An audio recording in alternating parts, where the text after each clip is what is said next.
This is Chick Hearn, voice of the Los Angeles Lakers. Another capacity crowd at the fabulous Forum. The fast break is to West. West scores it. Jerry West scoring about whenever he wants to. Back to Wilt, underneath, slam dunk. Oh my, oh my. Little Gale looks like he's back home, and he is at the fabulous Forum. He wound it up in a blaze of glory, Captain Elgin Baylor. The Los Angeles Lakers are the greatest winning team for consecutive wins. We're going to do our best to bring the championship here this year. That was some of the greatest basketball this world has ever seen. They led the league in so many categories. Scored over 100 points, 81 out of the 82 times. That's the blueprint of a championship team. It was a magical year. We were able to win, finally.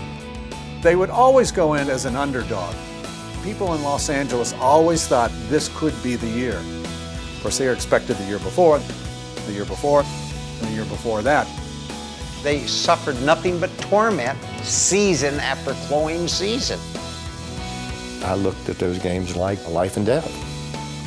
For Jerry, for Wilt, for Stumpy, they all sacrificed.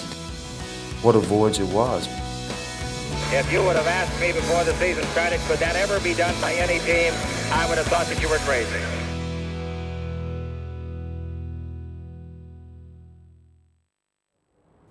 In the game of basketball, few teams have a history and tradition as storied as the Los Angeles Lakers. The players, the coaches, the championships.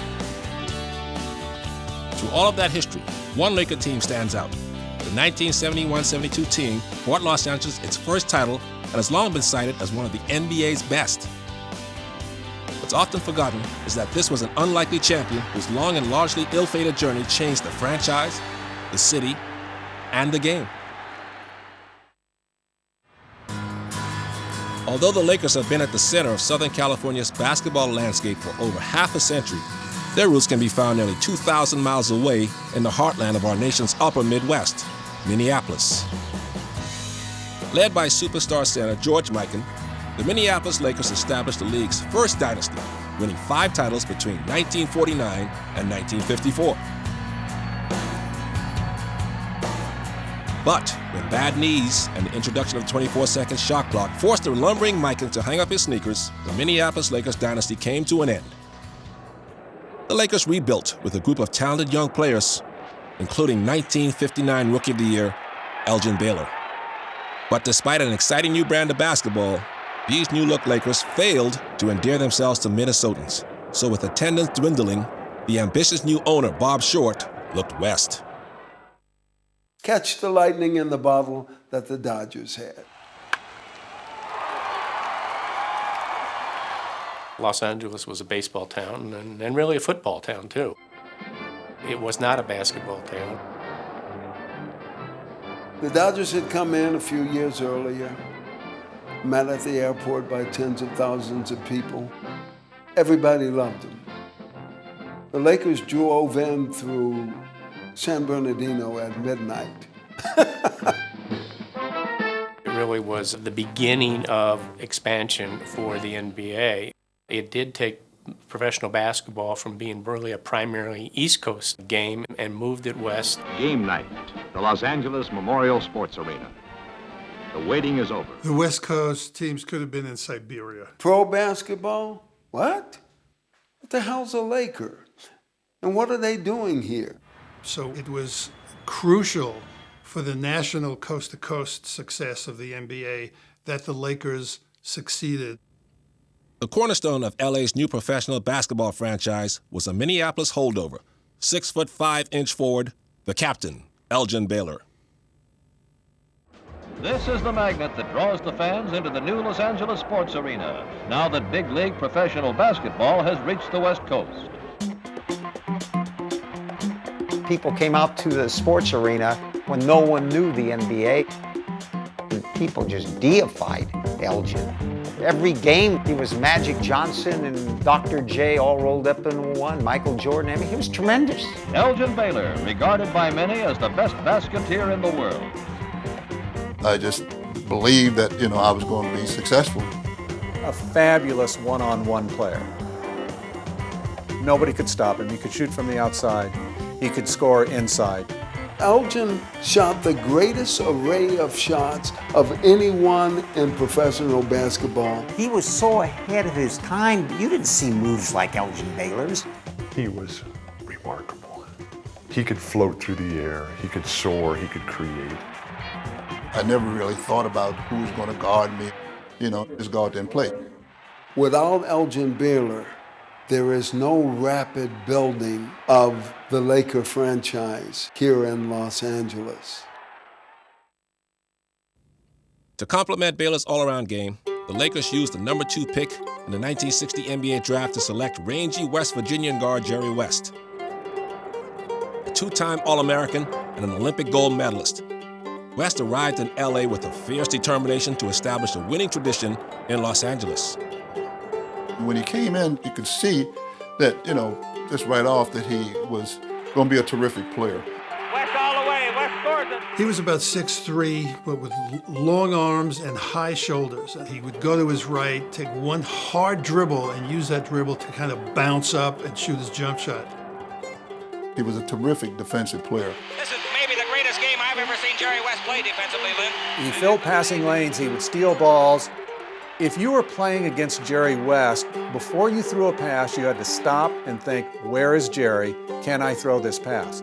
By his movement, he made every other player move the way he wanted them to. Jerry West was a genius. As fierce a competitor as imaginable. He worked very hard. There wasn't a game I ever played in I didn't want to win. Not one. Even exhibition games. 6, 5, 4, 3, 2. It's over! Jerry West is the most valuable player in the ballgame. Basketball was not just a profession for him, it was a way of life. This is the Mar Vista Playground in West Los Angeles, California. Working out with the youngsters is Jerry West, Los Angeles Lakers red-hot sharpshooter from West Virginia. Hi, Jerry. How are you? Hello, Bob. How are you today? Getting an extra workout? Well, a little bit. Is it just a coincidence that you live across the street from this basketball court? It gives me a chance to get over here and work out sometimes when I feel that I need it, and it's very convenient for me.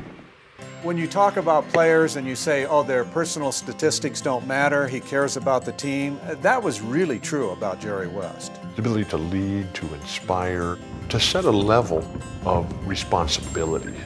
He gave his best. The Lakers were quick to establish themselves as the class of the NBA's Western Conference. Elgin Baylor's 35 points and nearly 20 rebounds per game helped lead Los Angeles to the playoffs in just their first season. A year later, with sophomore Jerry West upping his scoring average to nearly 31 per game to complement Baylor's career-high 38, the Lakers made a spectacular run to the finals, only to lose in a heartbreaking 7-game series to the Boston Celtics. It was the first of numerous finals defeats for the Lakers at the hands of Eastern Conference power, a team in the midst of winning an unprecedented 11 NBA titles in 13 years. The architect of the Celtics dynasty was a round ball pioneer. Brett Auerbach, who was the coach of the Celtics, was the first NBA coach who understood what the 24-second shot clock meant. He understood that you could up-tempo the game. To make the fast break style of play an organized team effort instead of an unplanned rush down the court requires not only constant drilling in the fundamentals, but also practice as a team unit. So they would just run and run and run and run and keep the pressure on the other teams and test the other team's will to win. The focal point of Auerbach's master plan, both defensive stopper and igniter of the fast break, was formidable center Bill Russell. Rebounding is the key to the fast break, and Bill Russell is a tremendous asset in getting possession of the ball for the Celtics. Notice how he protects the ball until he can pass off for the fast break. An uncanny team sense of timing essential to this quick scoring technique. Bill Russell was always there, and he was someone who was the foundation of the team. Tremendous in terms of wiping out defensive mistakes that they might make. But they predicated their defense on being really aggressive and driving people toward him to either create a bad pass or him maybe blocking a shot. Russell understood that playing defense And being sort of a wheelhorse on offense was more important than scoring points. There's a picture of him that I can still see to this day with his hands on his hip at midcourt. He had a regal look, okay? He looked like he was the king of this court. The only thing he cared about was winning. And he damn sure did a lot of that. While the Bill Russell-led Celtics were redefining basketball excellence, the Lakers, along with John Wooden's UCLA Bruins, were creating a basketball culture in Southern California. Eager to capitalize on the game's newfound popularity in Los Angeles, an eccentric Canadian businessman purchased the Lakers in 1965. Chick Hearn used to say about Jack Kent Cooke is the only man he ever met that would like to die in his own arms. Cooke himself was a man of great sartorial splendor who was fiercely competitive. An adventurous opportunist. He was a flamboyant guy with a very snotty-sounding accent. The owner of the Los Angeles Lakers and the Los Angeles Kings, Jack Kent Cooke. Chick, it was a nip-and-tuck battle, and I nearly had a couple of heart attacks towards the end, but it was all worth it. Professional sports, you got to have a little showmanship, and Jack Kent Cooke had that. The showman Cooke saw his Lakers as headliners, worthy of top billing at the Los Angeles Sports Arena. Went to the Coliseum Commission. Says, I have the Lakers.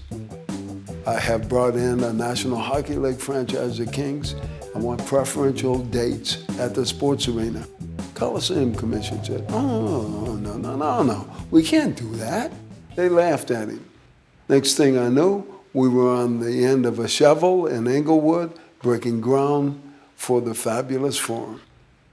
And by the way, Chick and Lynn, I want you on the air to call it the Fabulous Forum. Chick Hearn along with Lynn Shackelford and along with 17,000 fans, we are at the Fabulous Forum. He's the type of guy that set up his own reality and had the money to do it.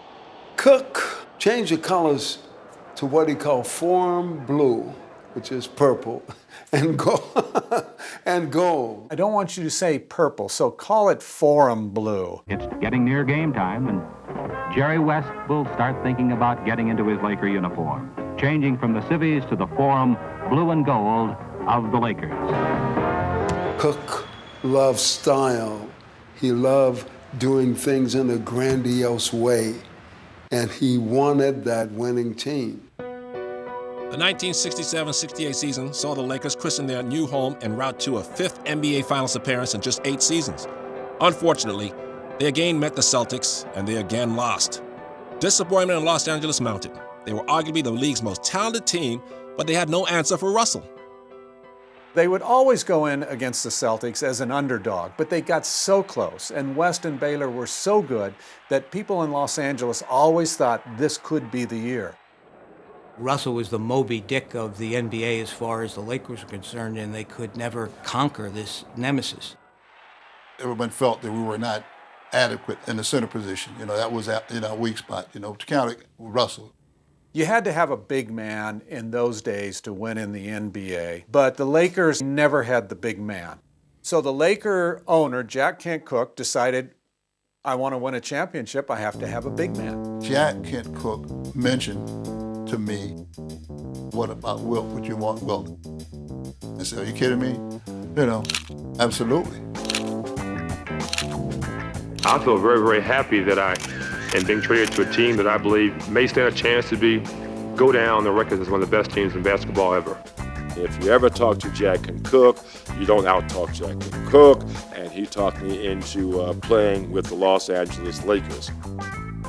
Playing his old nemesis, Bill Russell, Wilt had led the Philadelphia team to the championship a couple of years earlier. Having West and having Baylor wasn't enough. And it wasn't until they pulled off the trade to bring Chamberlain there that they were going to do it now. We felt that, we had the missing piece with Chamberlain. That's Jack Kent Cooke in action. This could be the added ingredient that we needed. It was a fantastic squad. And then to have Wilt come and join the team, what more could you ask for? As incredible an athlete as has ever played. Wilt Chamberlain had long been at the center of the basketball world spotlight, from his days as a schoolboy standout in Philadelphia to headlining for the Harlem Globetrotters to his triumphant 1967 NBA title with the 76ers, becoming the lone big man to vanquish Bill Russell on his way to that title. He would now take center stage in Hollywood. I knew that I was now coming to a team that was loaded with superstars of their own, Elgin Baylor and Jerry West, to name the two most consummate pros of our time. So now they had the three superstars, West, Baylor, Wilt Chamberlain. Now they're going to win it. It's like, this is going to be a piece of cake. Hooray for Hollywood, man. Here it comes. Get the gold rings ready. With the Big Three and hard-nosed coach Butch Van Brederkoff leading the way, LA cruised through the 1968-69 season. After dispatching San Francisco and Atlanta in the opening two rounds of the playoffs, the Lakers prepared for a much-anticipated rematch with the rival Celtics. In spite of Boston's recent mastery over LA in the finals, this Lakers squad was confident. Not only did they now have a match for Russell with the Goliath Chamberlain in the middle, but the Celtics' firm grip on the NBA looked to be slipping. The Celtics had finished fourth in their division in the East, and nobody thought they'd go anywhere in the playoffs. It's true that the Celtics weren't the dominant team that they had been. It was fully expected that this year would be the year for the Lakers. The big series starts in Los Angeles with the Lakers versus Boston for the championship and Chamberlain versus Russell again. The 1969 finals tipped off in Los Angeles. Each team defended its home court through the first 6 games of the series, setting up yet another Game 7 versus Boston. With the decisive contest being played on the Forum floor, the Lakers had a golden opportunity to exercise the demons of playoffs past. Despite the home court advantage, the Lakers found themselves trailing by 17 early in the fourth quarter. With Los Angeles buckling under the weight of heavy expectations, all eyes turned to their center. The Lakers now will be going to Wilt Chamberlain. Wilt Chamberlain driving on Russell, and you may see a lot of that now. The last 5 times they've had a chance to be world champions, the Celtics have defeated them. And Chamberlain hurt his leg on the play. Chamberlain can't move, Chris. He's down there holding that knee. He really twisted that knee on that last rebound. This could be a big factor in the closing minutes of this game. Wilt Chamberlain brought here by Jack Kent Cooke in hopes of bringing the first title in 9 years to Los Angeles. Disappointment thus far for Jack Kent Cooke, the owner. Wilt signals to the coach he's got to come out, and he is killing it. Van Brederkoff is furious. And now Wilt Chamberlain comes over to the bench. Mel Counts is going to come in for Wilt Chamberlain as Wilt Chamberlain rests that right knee.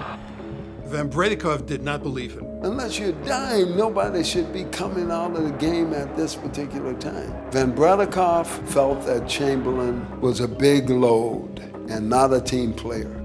Called him the load, with that inflection. There had always been questions about his heart.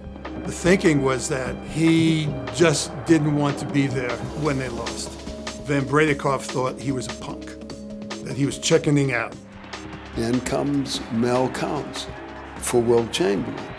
Van Brederkoff put Mel Counts in instead. It was a 7-foot jump shooter who hit a couple of shots. And suddenly the game is close and close. 3:21 remaining in the championship game. The Celtics having a lead of 17, cut down to 3. Mel Counts. Now the Lakers within 1 point of the lead with about 3 to go. I'm sitting on the bench at that time. And Wilt says to me, tell the man I'm ready to go back in the game. Van Brederkoff told me, we don't need him. Havlicek, Boston by a single point. Knocked away, but Nelson gets it. The Celtics are doing everything they can. He didn't put Wilt back in. We lost. Many of the Los Angeles fans are beginning to leave the Forum. And time has run out, and the Boston Celtics have done it again. With Chamberlain on the bench, the Lakers once again lost in heartbreaking fashion to the Celtics. It was LA's 6th finals defeat at the hands of its arch nemesis. For Jerry West, it was another brilliant season that ended in bitter disappointment.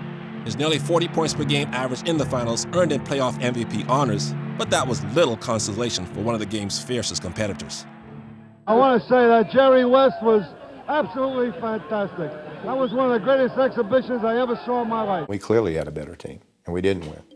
I looked at those games like life and death, and I just felt terrible about. Anytime he could not win, he took it personally. And if he didn't play well, he took it personally. After that brutal 7th game loss at the Forum, here's the great Jerry West with tears in his eyes and the hurt that he felt. It was extremely frustrating for me. I can't answer that for other players, but it's something that I never forgot. I haven't forgotten it to this day even. That was probably the most disappointing year. Heartbreaking, you know, because there are a couple of times we just knew that we had it. It was just disgust. We had another opportunity to beat them. Didn't happen.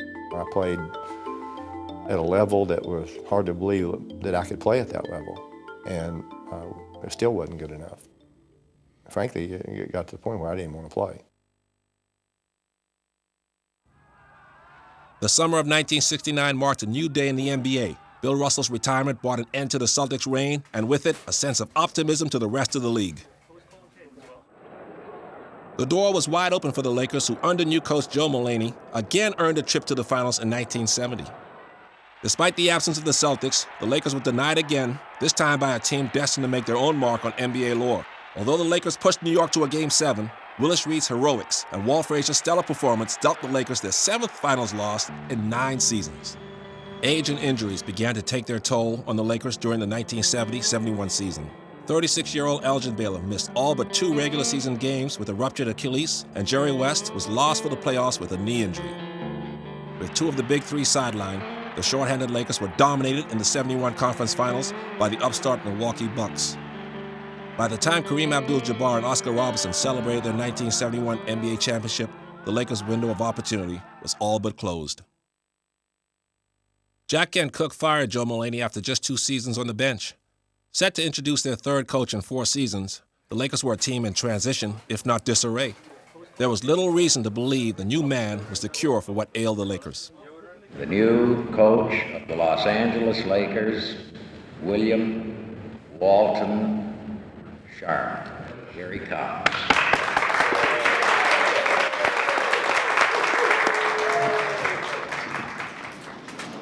For Bill Sharman, a former foe who built his coaching reputation in the ABA, the task was a formidable one. Do you feel, looking at the talent on the Laker team, its age and its recent injuries, that this is or can be a winning basketball team, a championship team? Definitely. Naturally, there's a lot of ifs, ands, and buts, but if they can stay healthy to begin with, I think we have a very strong chance of winning the World's Championship.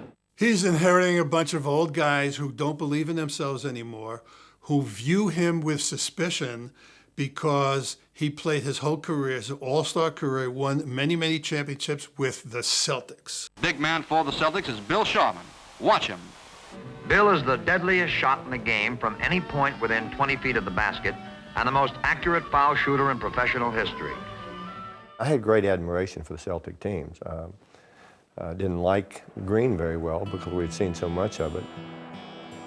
My experience playing against them was based out of respect, but also didn't, frankly, care for him very much because they'd beaten us so much. Everybody really remembered him as a player with Boston and how he had fit in with that team. Boston 59-57, paced by the shooting of Bill Sharman.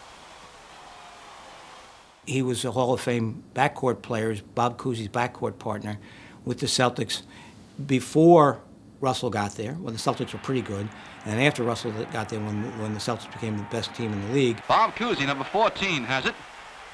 Now Sharman, that soft one-hander, hits again. He carried himself, as really good athletes often did, with a great deal of self-confidence. Bill Sharman came in with credentials. And to be a successful coach in the NBA, you have to have credentials. You have to have leverage.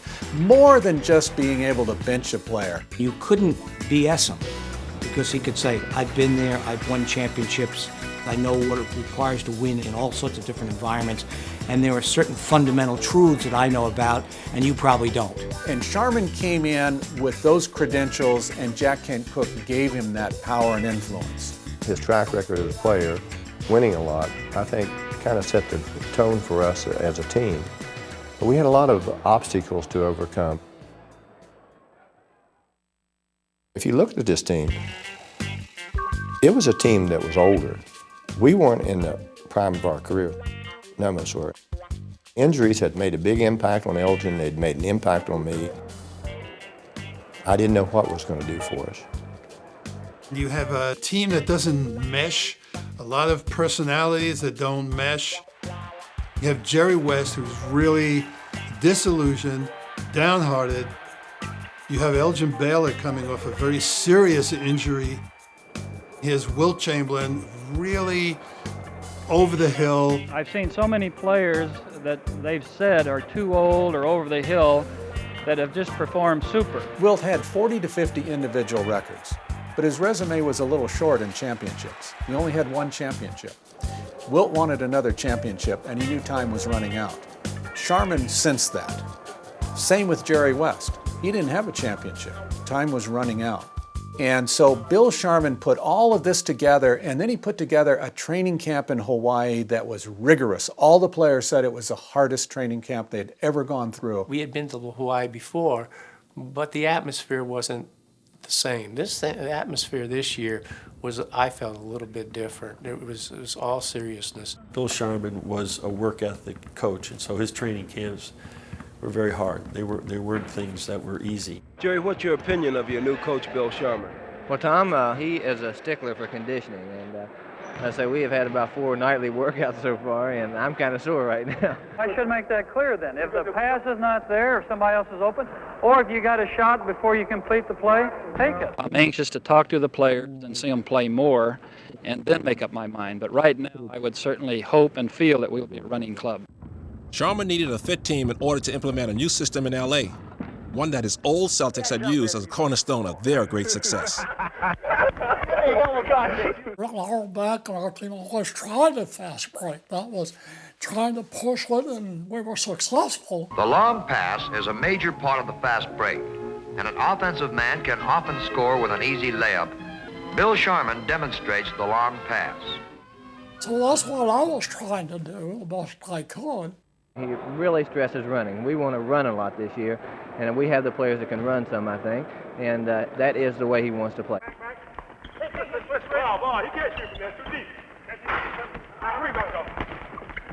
Having him here was kind of a breath of fresh air. In order for his running style to take hold, Sharman knew he needed his 2 stars on board. He first approached Jerry West. When I got the coaching job, he was the first one I went to, and he couldn't be more cooperative. He wanted me to play a different kind of role, and in terms of being a ball handler and making plays for a team. Jerry had typically been the shooting guard on the team, and all of a sudden you're saying to him, you're going to become the point guard. When people look at players, they always say, well, can they change spots? Because you get credit a lot of times for, oh, he could really score the ball. But also, more importantly, I wanted to play a team game. He sacrificed a lot, just like Wilt. Bill Sharman knew as a former pro player and a coach for many, many years that the best way to win is in an open court game. And you get a lot of easy baskets, fast break baskets, and if you got the right talent, you can do it. He had the right talent, and he knew that. He had the game's greatest rebounder ever in Wilt Chamberlain. Traditionally, when you had Wilt on your team, you didn't fast break all that much because you wanted to wait for Wilt to come down, set up in the post, throw the ball to Wilt, and then run your offense off Wilt. And Sharman, who bringing his Celtic history with him, said, no, what we want Wilt to do is rebound the ball and throw it out to the guards, and we'll all run down the floor and score a basket by layups and so forth, which is the way we always did it in Boston. He had to play different. He still was capable of scoring a lot of points, but he was more capable of affecting the game and rebounding and blocking shots. He had to change Chamberlain's way of thinking. I gave up my scoring to do other things. I always felt like doing whatever to make the team win was the thing to do. He wanted to win as badly as anyone else, and we all wanted to win. And anything that we could do at that stage of our career, because late in our career, we were going to try to win, and most people didn't give us much of a chance. Wilt may have been content to adjust his role on the court, but it was Sharman's radical approach to game day that looked to pose a different kind of problem. A day of the game practice This was unheard of, never been done before in the NBA. When I was playing with Boston, on game day, rather than sitting home, I'd kind of go down to where the gymnasium was. I went in there and shot around and kind of got loose. That was like game day that I did that. So that night at the game, boy, I felt better and looser, and I had a real good game. So I said, if I ever coached, I'm going to try it with my team. He's the one that's responsible for starting the day of the game shoot-around. Sharman wanted shoot-arounds, 10 o'clock in the morning. Players didn't want to do that. Players were used to sleeping until 2 or 3 o'clock in the afternoon and then coming in and playing. And so everybody agreed to do it with the exception of Wilt Chamberlain. Wilt said that he was an insomniac, and he rarely got to sleep until 4 or 5 o'clock in the morning. The Big Dipper didn't like the shoot-arounds. Wilt Chamberlain was notorious for not liking to practice, or maybe sleeping through practice and not showing up. Wilt was very set in his ways. Sharman says, in a very low-key way, I respect Wilt's problems with insomnia, but this is a team, and in these morning shoot-arounds that I want to have, it requires that everybody who's going to play that night be there. It makes them realize that I'm thinking about the game, and it gets them thinking about the game, to go over some of what the other team's going to do. Wilt said, look, I'm going to the arena once. What do you want me to do? The shoot-around or the game? So you can tell the man that I'll either go to the shoot-around or I'll go to the game. He has his pick. When he said this, of course, there was a lot of ha, ha, ha. This is really going to be fun because, Wilt's just not going to show up. So I called him, so I'd like to take him to lunch. So anyhow, we went to a cafe and we talked about it. He said, Bill, I don't like getting up early in the morning, but he said, I'll try it. And if I think it'll help the team or me, I'll go along with it. The fact that he and Wilt made this work was a big factor in making the team coalesce. I'm going to tell you something. As bad as it looked, you didn't miss by that much. You see me make 2 in a row. No, I had to set one fast. There you go. I'll bet you $5. I just made the last 3 of them. I don't care.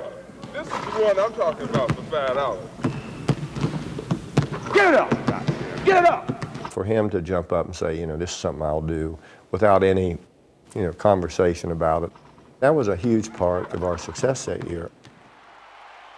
But as the 71-72 season began, the Lakers failed to fire on all cylinders.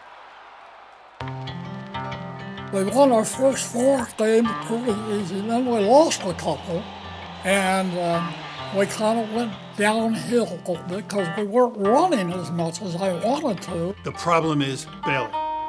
Elgin had lost a step or two, was really having problems. All of a sudden, it really affected the way I played. I couldn't run, jump, or rebound like I could. Gee, what the heck is wrong?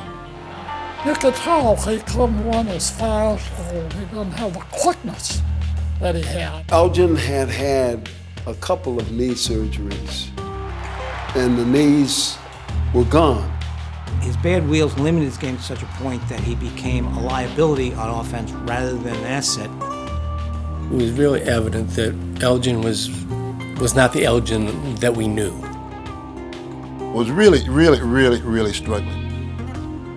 But think in my mind, okay, fine, I'll go back and I'll be the same player. I wasn't. It just wasn't there.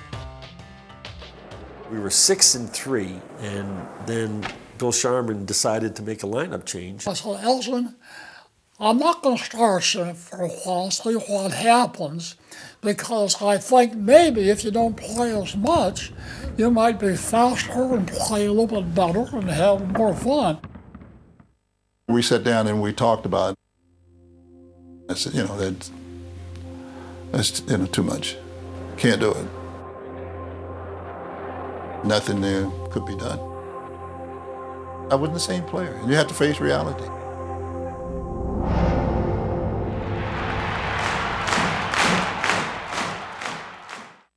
He came to me and says, Bill, you know what? I've had a great career. And he said, I think I'm just going to call it quits. He wound it up in a blaze of glory, an average career-wise 27 points a game. The third greatest scorer in the history of the game. At only 6'5", the fourth greatest rebounder in the history of the game. 10 times an All-Star. Ladies and gentlemen, here is Captain Elgin Baylor. The one thing I missed most of it, that I wasn't on a championship team. The team has the personnel to win a championship this year. Too bad I just can't be around the rest of the season and see it all through. The day he retired was a sad day for me. It almost seemed like a death in the family, to be honest with you. He was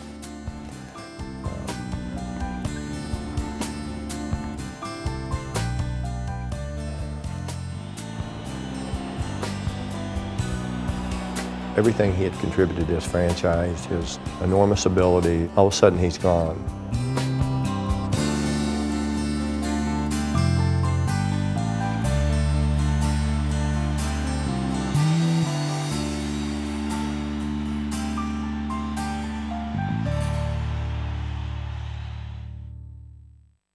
There's no knock on the great Elgin Baylor because he may have been as good as there ever was, but he was ready to retire.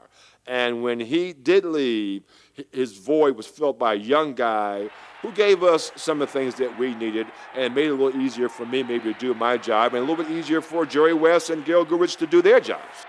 Bill Sharman had a young player, Jim McMillan, who needed to get into the lineup and who could really fit in well with this team and didn't need the ball. Jim is a man in motion, a master of the Sharman technique. Coach Sharman is the type of coach who emphasizes movement. Because of my movement, it can sometimes be contagious and get the other four men in motion, which creates a lot of things for everybody.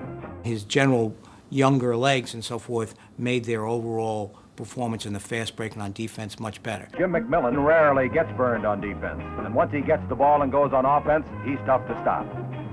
One of the things that he contributed to the whole dynamic of the team was he practiced hard. And now they would go at each other and practice. And the second team was very competitive. That second unit would compete, and not only compete, we beat the starters. Our practices became very good, and we took it to the next level. Immediately, the team picked up speed. From that point on, the team just took off. November the 5th, 1971. Jim McMillan has just replaced the retired Elgin Baylor, and Big Wilt Chamberlain has just been named captain of the Laker team. With young Jim McMillan in the starting lineup, Coach Sharman could at last implement his full-court offense, using Wilt Chamberlain as the catalyst for the fast break. In their first game after Baylor's retirement, the Lakers beat Baltimore 110-106. The aggressive Wilt Chamberlain pulls down 26 rebounds. Gail Goodrich has his second consecutive 30-point production. Sharman knew what it would take for the Lakers to win a championship. And for him, that meant playing the same up-tempo kind of game that the Celtics had been so successful with. But in order to do that, he had to get Chamberlain to play like Russell.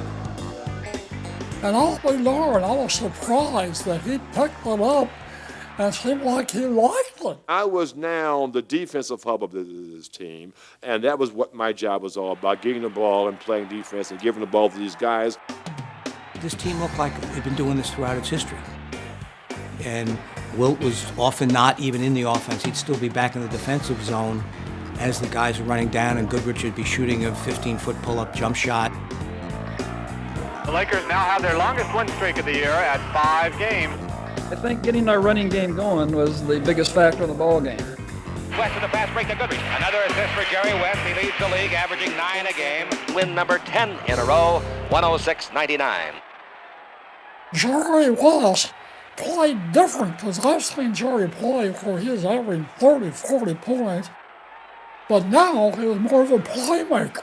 We put the ball in Jerry's hands, where it should have been and where it belonged. West front court, down the middle. Right side to Goodrich. He's got it underneath. Spin shot. Good! He scores! Not that Jerry didn't have the ball before, he did, but I think he made him more aware of what Jim McMillan could bring in terms of offense, what I could bring in terms of offense. Jerry was very, very smart so that he could realize that we had a team. Inherent in him somehow was that ability to look at a team and see what they needed to do. When you see a team play together, I think the one thing that you can see a team that's mentally coordinated. Forget physically, we were mentally coordinated. I mean, we were plugged in. Goodrich fires an 18-footer and misses. Gail Goodrich, another 18-footer. The Lakers by 7. Will Chamberlain wears number 13, and he stars in his 13th straight victory as the Lakers win with ease. The Los Angeles Lakers achieving their 15th consecutive victory. There was no greater beneficiary of West's passing prowess than the Lakers' diminutive guard, Gail Goodrich. Goodrich kind of gets lost in the shuffle there. You gotta find a place when you come to a team as to how you can contribute and what you do, what role you're gonna play. He fit in perfectly. Gail was a scoring machine. Gail Goodrich, as far as was the star of the team, he was averaging 25 points a game. He could shoot that thing. He could manufacture offense. He was shorter than me. He wasn't as quick as I was, and he didn't jump as high as I did. I don't know how this guy kept scoring all those points on me. I could just throw a ball, and I knew he was going to be there. I mean, I wouldn't even have to look. We had a mental connection. Rounding out the starting five were McMillan and the rugged Happy Hairston. The duo combined for nearly 32 points and 20 rebounds per game. Over to McMillan from 20. Good shot. I don't know of a better sophomore in the league, really. Clock is running down and out. The ball game's over. The Lakers win their 18th game in a row. This incredible show wasn't limited to the starting five. Newcomer John Hugh Trapp came off the bench to spark 2 of the victories. Big Leroy Ellis back with the Lakers, and number 12, Pat Riley, seemed to be everywhere at once. And when the ball got to a third new Laker, Flynn Robinson, it was instant points. We had a bench of no-names, but those no-names played hard every day in practice. I just can't say enough good things about our players. With the Lakers flourishing in Sharman's system, the team approached the NBA's record of 20 consecutive victories, a mark set just the previous season by their Western Conference rivals, the Milwaukee Bucks. It wasn't until you got up into the mid-teens that all of a sudden it began to get interesting. You get to 17, 18, 19 wins, now people are saying, like, wow, can they ever lose? If the Los Angeles Lakers tonight defeat the Atlanta Hawks, they will have won 21 consecutive games.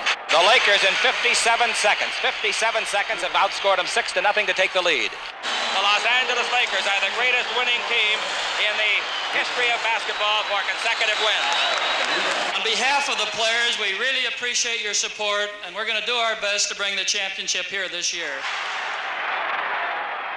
Most thought the win streak might end at 21, but it continued, and the attendance grew. Packed houses greeted them at home as well as on the road. The Lakers were now a national sensation. Every opponent wanted to be the one to end the streak. They just kept on winning and winning and winning. Winning and winning and winning. Getting better and better and better. The more they grew together and grew together and grew together. We would all sit around and say, why is this team so great when the last few years they haven't been great? What is Sharman doing? Really, the essence that began in training camp. They really became disciples of Sharman, and whatever he said was now golden. Winning this league cures a lot of other problems. Make me awful happy. People start to see this team as a championship team, the first one maybe for the Los Angeles area. This team became so confident, we started looking at the NBA schedule. I see the toughest game coming on January 9th against Milwaukee. Every game they won, we're sitting there and we're saying, okay, please win. Not only do they win 20, they win another 13 in a row after that. We were pulling for them not to lose a game because we wanted to let them know that we were still the team to beat. The Bucks had an extraordinary record going at that point too. That added a great deal of flavor to that Sunday afternoon game.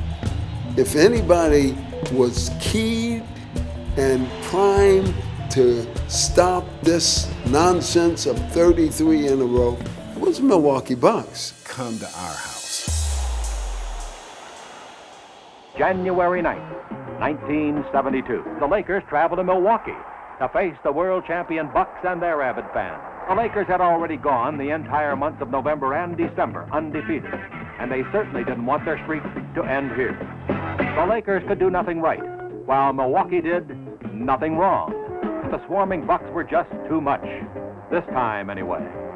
It was inevitable that the amazing win streak would eventually be stopped, and appropriately, it was the world champions who ended it with style. I'm glad it was Milwaukee because they were the team that was capable of beating us. And also gave us some relief. We're like, wow, we finally now can go back to being sort of a normal, good basketball team. No surprise when you look back on it, but a shock after watching the team win 33 in a row. 33 is, you stop and think about it, in an 82-game season, that's not too far from half the season going undefeated. The implausibility of it defied all sane calculation. You play 82 games and you win 33 in a row? I mean, that's incredible. It's unheard of. Will it be broken? I don't know. That 33 is not going to be touched. I think records are made to be broken, but there's a couple records that are not going to be broken. I think this is one of them. And if we had to do it all over again, I think we would have beaten Milwaukee. I think we'd have probably maybe won 45 or 50 games in a row, you understand? But, you know, when you're caught up in something, you say enough is enough. Though the streak may have ended, the Lakers continued to dominate. Wilt Chamberlain, on his way to an 11th rebounding title, set historic milestones for both points and rebounds. Jerry West led the league in assists at nearly 10 per game.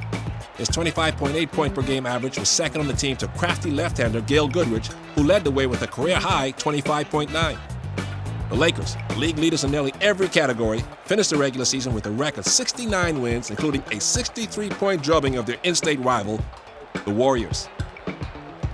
The Lakers' statistics may have been impressive in their own right, but they were only a prelude to the NBA's second season, the playoffs.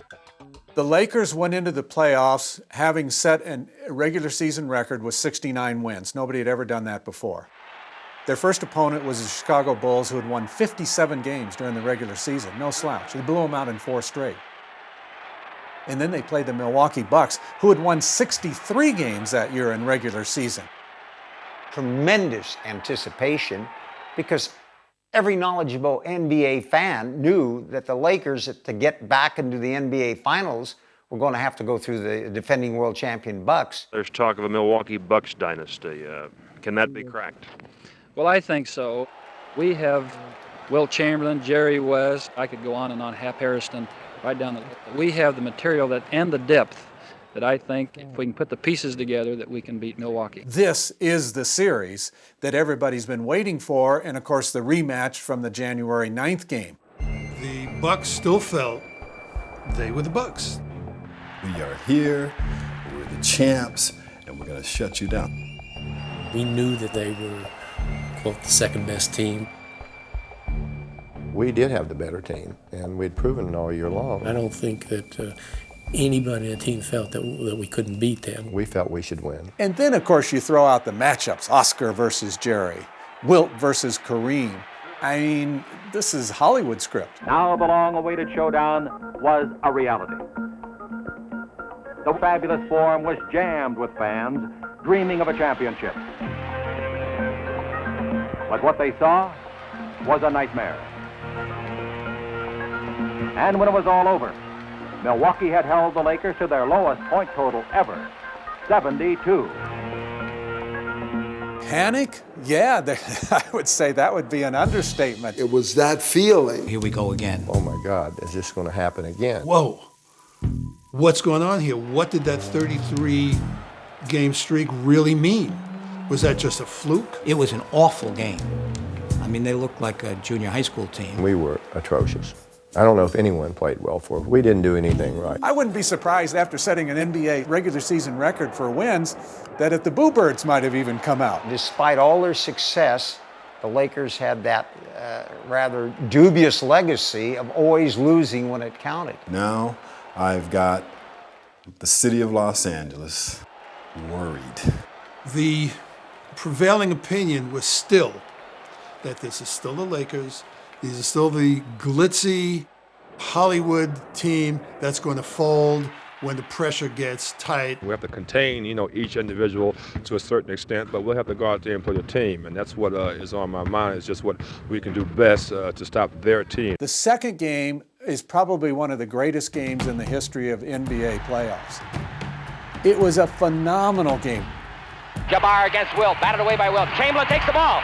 This particular game was a clash of wills. Wilt Chamberlain getting instruction from Sharman and Jones how to play Jabbar, and these driving Jabbar crazy.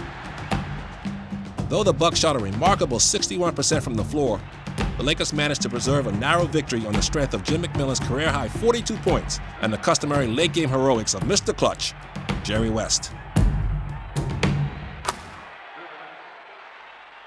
Here we are playing one of the best games we've ever played in our lives, and we lose.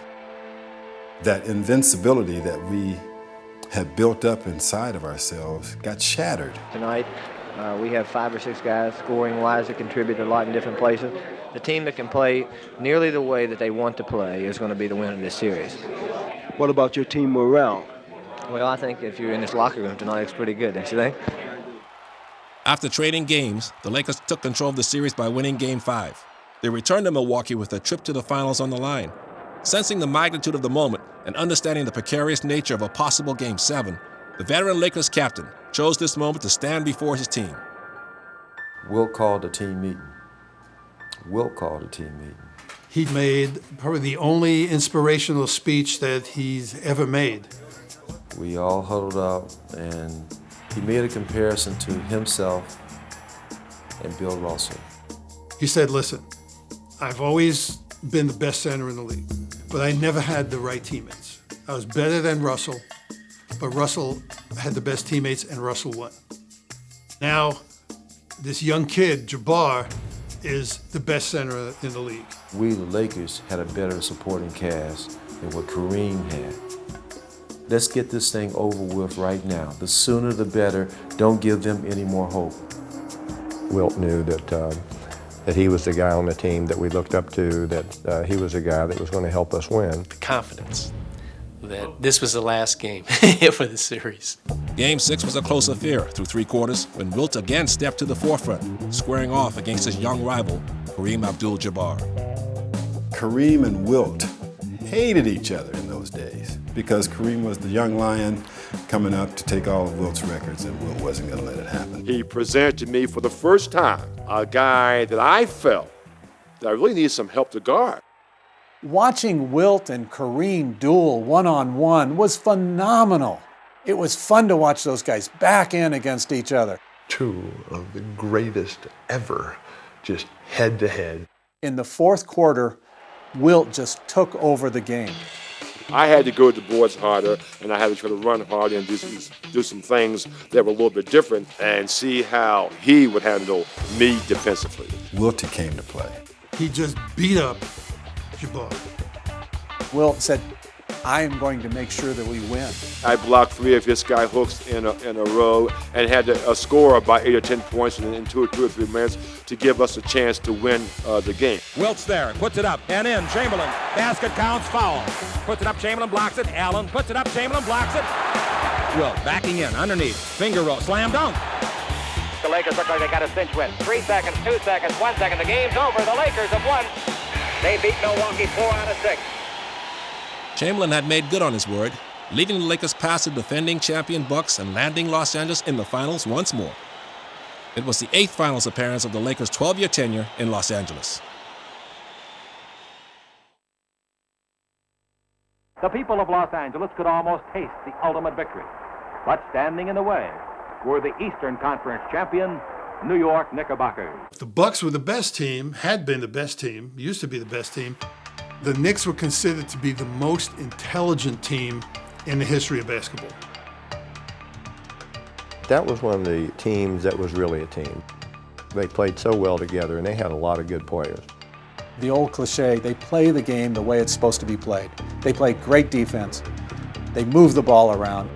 It was brain power versus talent, so it was a natural confrontation. The Lakers were a heavy favorite because they just beaten Milwaukee. They got Jerry West and Gail Goodrich. They got the home court advantage, and what do?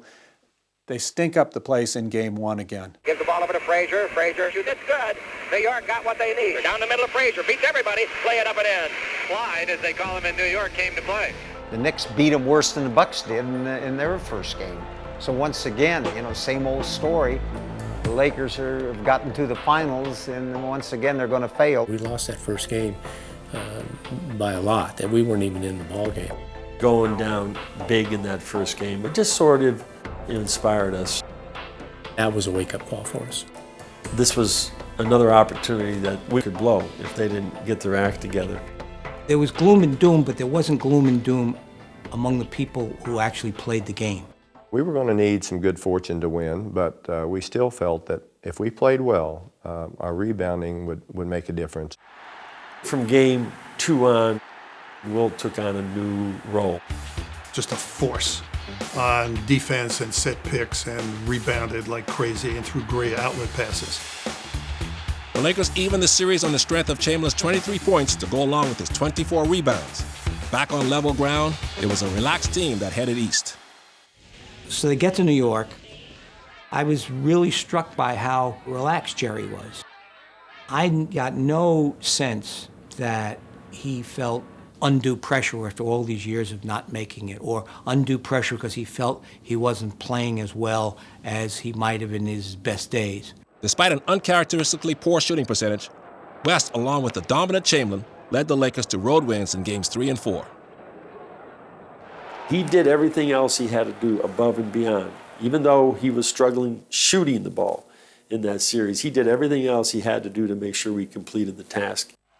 The Lakers rode a 3-game winning streak back home to the fabulous Forum. I'm Chick Hearn along with Lynn Shackelford, and tonight the Los Angeles Lakers have a chance to do something that they have never done in their history, and that is to win the World Championship of basketball. There's a swell, like an ocean wave coming in. There's a momentum that it's just like your time to win. Our team simply was going to find a way to beat anybody who was put in front of us. We were not going to be denied. The momentum and the emotion in that 5th game with the Lakers there was a swell that West and Goodrich and Chamberlain were not going to lose this game. They were going to win this game on their home floor, and they were going to win it that day. Chamberlain comes underneath. Reverse slam dunk. Pass in deep to Wilt. He's there. He's got it. Put it up and in. The Lakers are winning it right now with outside shooting. 16-foot jumper. Good. McMillan taking them apart. Down the middle. Scoop shot on the way. Nice play. An underhand scoop shot from 4 feet. The crowd is going berserk in anticipation of what they hope will be the final game. I've never heard anything like this in Los Angeles. So they just keep the momentum going. Then they will fly the World Championship banner at the fabulous Forum. The season has 7 seconds left, and the Los Angeles Lakers are the world champions of basketball. The Lakers conclude their basketball season with a record of 81 victories and only 16 defeats. If you would have asked me before the season started, could that ever be done by any team, I would have thought that you were crazy. We ran into the locker room and the champagne was flowing. A lot of joy to win that first one. It was all a special feeling that finally we were able to win when maybe we didn't think that age would allow us to do that. There was as much relief as there was just pure innocent joy. That frustration was over. Finally exercise all the demons in terms of winning a championship. Jerry, it's been a long time coming. We've been together through all those years, through all those miserable 7th games that didn't come to fruition, but tonight it's here. How do you feel? I really don't know. Probably tomorrow I'll feel a lot better, but I tell you, I'm absolutely at a loss for words. Everybody in Los Angeles wanted Jerry West to win a championship, and he finally got it. And even the media guys, I think, who are supposed to not be partial, were excited. There are people you really feel good for when good things happen to them, and West is one of the people you had to feel good for. To see him, win his championship and not have to worry about the rest of his life, that all he could remember is getting beat by the Celtics. Finally got that monkey off his back, and I think the Lakers finally got that monkey off his back. The thing that I'm most proud of, obviously, was the fact that we were able to win for the city of Los Angeles, and more importantly, with people that I love playing with, and for a coach that is one of the greatest people I've ever been around in my life. Jerry is such a hard worker and such a great player, and he deserved, be on a championship team. Where's Elgin Baylor? I saw him here before. Is he still here? See if you can find Elgin. Stand up there. I think maybe Elgin left. I don't see him, but did Elgin leave? Former Laker great Elgin Baylor made his way in, extended his congratulations, and made his way out of this very hot and jam-packed locker room. The thing that has bothered me the most in my life is that my great friend and incredible player, Elgin, wasn't there to participate in the actual winning of it. It was just tremendous, to see it. I was happy for the team to win a championship. I mean, that's the ultimate goal. What can you say about this team after they won the championship? The very next year, we lose to the Knicks, in the finals, and then that was it. A team that was built to win a championship now. It worked, and unfortunately the guys were too old for it to work any much longer, so it didn't become a dynasty. But it certainly was one brief shining moment.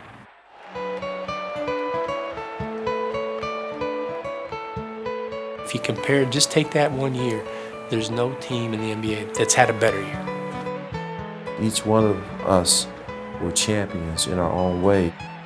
This was a team, the Lakers in '72, that led the league in scoring, led the league in rebounds, led the league in assists, led the league in point differential, had the 33-game winning streak, scored over 100 points 81 out of the 82 times.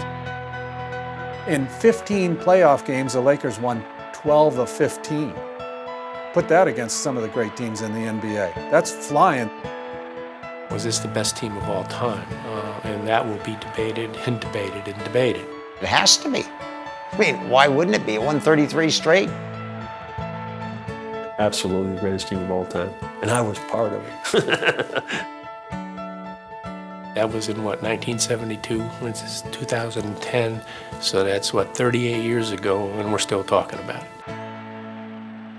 The team sort of glows in my mind. There's this long shot taken from one end of the floor as the Lakers have already turned, they're coming at you. There's an expansive golden floor, and that's kind of my image of that team. That was a team sort of touched by gold. They had this serendipitous winning streak, played just great, and they did it in a way they'd never done before. Okay, ladies and gentlemen, that takes care of the locker room. The victorious locker room of the world champion Los Angeles Lakers. We've been brought to you by Union Bank. And Lynn, I should just like to say to you that as you were in your first year, you were even a greater champion this year, second year with me, and I have really enjoyed it. Well, thank you very much, Chick. I have enjoyed it for the obvious reasons. The Lakers have done well, and there's been a lot of thrilling moments. But I would like to say once again, as I did at the last game last year, Chick, I've enjoyed once again sitting next to you, learning from you, working with you. But I'd also like to thank the Laker management, the Laker coaches, and the Laker players for many thrills, and say once again that this is one of the closest and happiest teams I've ever been associated with. No clicks on this squad. Thank you very much, Lynn Shackelford. And now for Union Bank, ladies and gentlemen, this is Chick Hearn. For Lynn and Bobby Wall, our technical director, bidding you all not just a pleasant good night, but announcing that the Lakers are officially the world champions of basketball, and we'll be back broadcasting Laker games again come next September. Good night, all.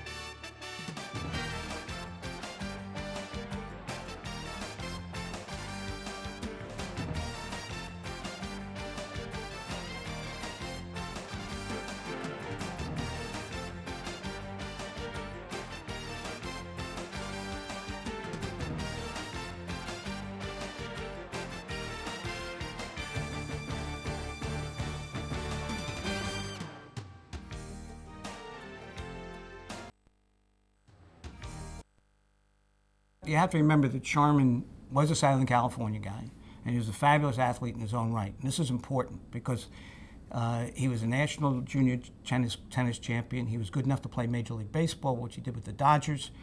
And he was a Hall of Fame backcourt player, Bob Cousy's backcourt partner with the Celtics before Russell got there, when the Celtics were pretty good, and then after Russell got there, when the Celtics became the best team in the league. And in the first half of Russell's domination was with Cousy and Sharman in the backcourt. The second half is with the Jones boys, Sam and KC, in the backcourt. So Sharman was one of the great shooters of that era, and he was a fantastic all-around athlete, and he carried himself as really good athletes often do, with a great deal of self-confidence. And he had ideas about how games should be played, and you couldn't BS him, because he could say, I've been there, I've won championships, I've done it in a lot of different sports, I know what it requires to win in all sorts of different environments, and there are certain fundamental truths that I know about, and you probably don't. And I think that was sort of the attitude he carried. Now, he was not at all brusque, he was not bossy, he was very soft-spoken, but he was unyielding. And he had coached a couple of pro teams before he came to the Lakers, less talented teams, and had those teams had overachieved under his tutelage. So when he was brought in from the Utah Stars of the American Basketball Association, he was acknowledged to be a terrific coach, but it was already known that players found him abrasive because the players on his previous teams had complained about him, even though they didn't complain too vociferously, because when you win with a guy, you're much less likely to complain about things that you find annoying. When he got to the Lakers, a little bit about Wilt's sleeping habits, which wouldn't seem to be germane to most conversations, but it's very germane here. Wilt said that he was an insomniac, and he rarely got to sleep until 4 or 5 o'clock in the morning. So Wilt was a notable non-practicer and a guy that claimed he couldn't get any sleep, and he played virtually every minute of every game he played in. And he was not, so he could make the argument, I need to rest during the daytime. Sharman comes in and says, in a very low-key way, I respect Wilt's problems with insomnia, but this is a team, and in these morning shoot-arounds that I want to have, it requires that everybody who's going to play that night be there, because not only are we going to do some loosening up and some light shooting and so forth, we're going to do a scouting report on the team that we're playing that night, and we're going to put in some twists on our offense and so forth and our defense that we'll be applying that night. So everybody has to be at the practice, and although I understand this is an inconvenience to Wilt, I'm afraid we're going to have to insist that Wilt come to practice. Now, any of the players who don't feel that they can take part in the physical part of the practice can just tell me, and they can be excused, but they have to come to the practice. Well, when he said this, of course, there was a lot of ha. This is really going to be fun, because Wilt's just not going to show up. And Wilt, for reasons that remain unclear to me to this day, it may still be, God rest his soul, unclear to Wilt. Wilt decided that he wasn't going to fight it. And he showed up for practice every day. He participated in practice every day. Anybody who asked him, he would complain about it. He said, I don't like the system, but this is what the coach says, and he's the boss, and blah, blah, blah. This odd thing, this giant man with the bad sleeping habits, and this purported fight that was going to come to pass between him and his coach, the fact that it never happened is one of the big factors in the success of this team. Where before, the stresses among the personalities of the team and the personalities of the guys on the bench running the team had been, I think, an element in the team's failure to fully succeed. In this case, the coach walks in the door with the reputation of being a guy that players didn't like, goes right after the guy who, I shouldn't use the term go right after, because I don't think Sharman did it specifically to go after Wilt in that sense. He didn't do it to abuse Wilt. It's just what he did, and he wasn't going to change. And he wasn't going to change because he knew what was right. And the fact that he and Wilt made this work I think was a big factor in making the team coalesce. And Sharman was an extraordinary detail man. You got to remember there was no videotape then. It had only been recently that NBA coaches had an assistant coach. Until the late 60s, you had the coach, and then you had the trainer who was also doubled as the traveling secretary, the guy that made all the travel arrangements for the team. And that was pretty much it. And you would have a scout, but the scout spent most of his time looking at college players and so on and so forth. Sharman took a very analytical approach, had people watching the other teams in the league very closely, and every day they talked about who's going to do this, who's hurt, who doesn't look like he's can deal with this, and so on and so forth. And this was part of this morning shoot-around and an overall aura of greater preparation that came as, again, part of Sharman's thought that he knew what was right. And he was right. And he took this team that I certainly thought was over the hill, and I don't think I was at all alone in that assumption, and gave it the greatest season that any team had till that point, and for many years thereafter.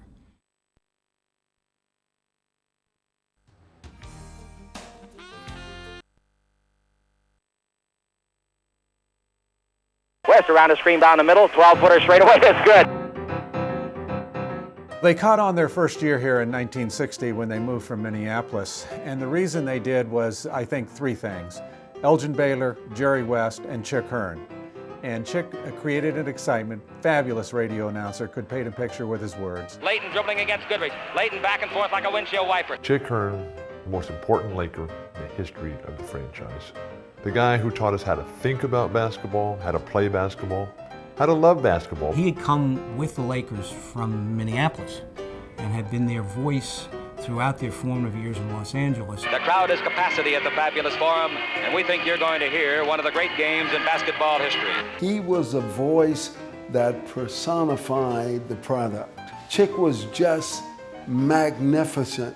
He had a sense of humor. Connie Hawkins had the mustard come off the hot dog because Ellis played him beautifully defensively. How many guys do you know who can describe the action the way he can? Gives it to Wilt. Wilt holds it up high so it might get wet up there. Help coach. McMillan coming in the right side. He should stop and shoot. He stops, gives to Wilt. He's there, put it up. He's fouled, it counts. Help officiate. Al Sindar backing in on Wilt. He turns, he fakes, he might have traveled. He might have traveled. He did travel. All at the same time. And Chick would do that. And every now and then he'd let his color men talk. What a basketball game, Lynn. Unbelievable. Goodrich in the front court, one of the great games we've ever seen. Not very often, but every now and then.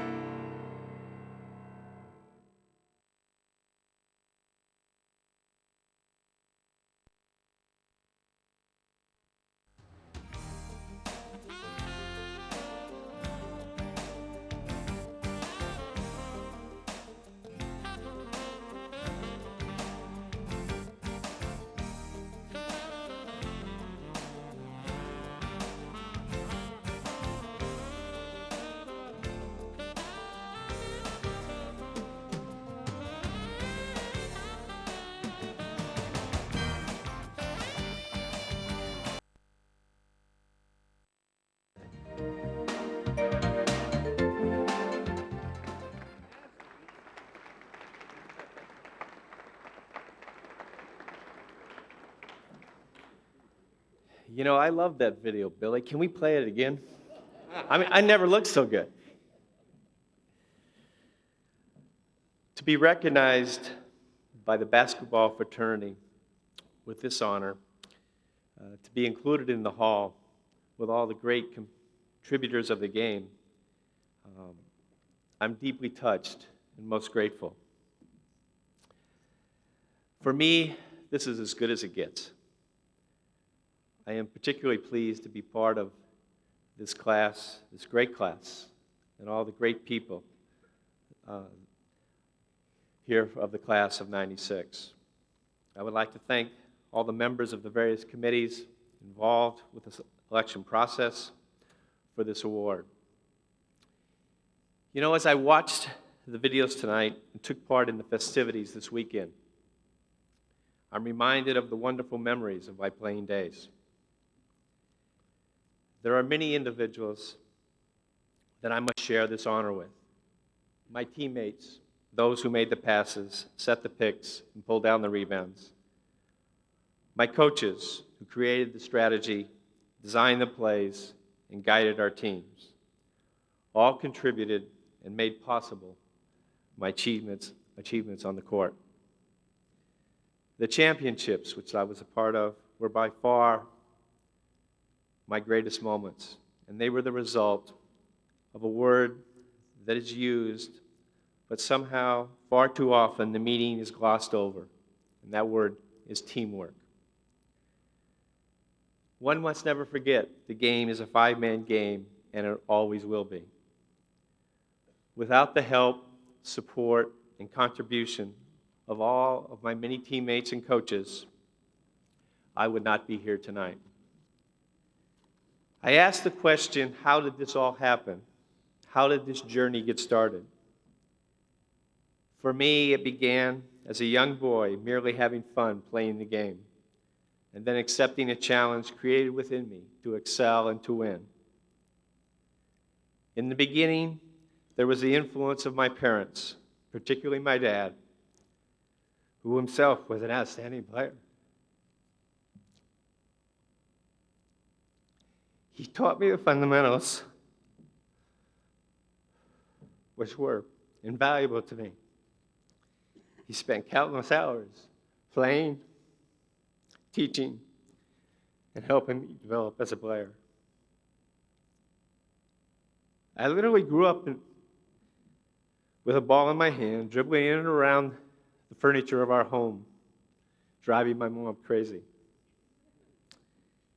My mom, who was strong and persistent, was also my most avid supporter and provided me with a strong emphasis of academics and schooling. I know my parents are with me in spirit, and like all parents, of course, would be very proud.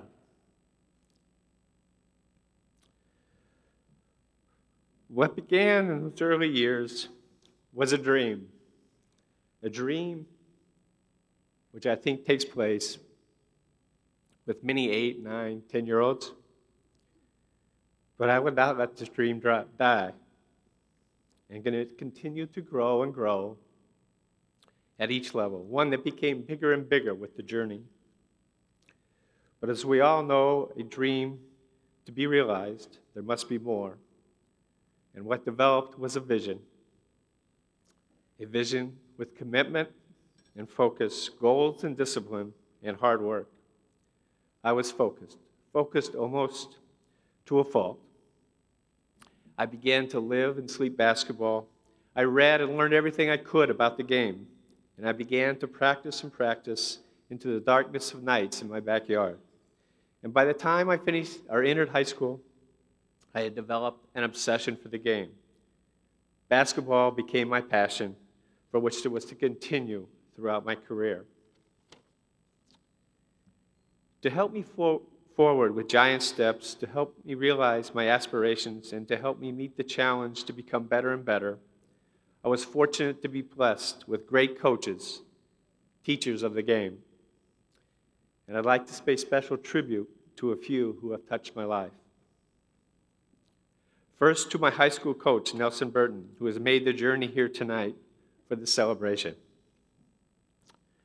For it was you, Coach, who gave me my first opportunity to compete. I'm sure you had a lot of questions when a 5'1", 99-pound 10th grader first walked into your office.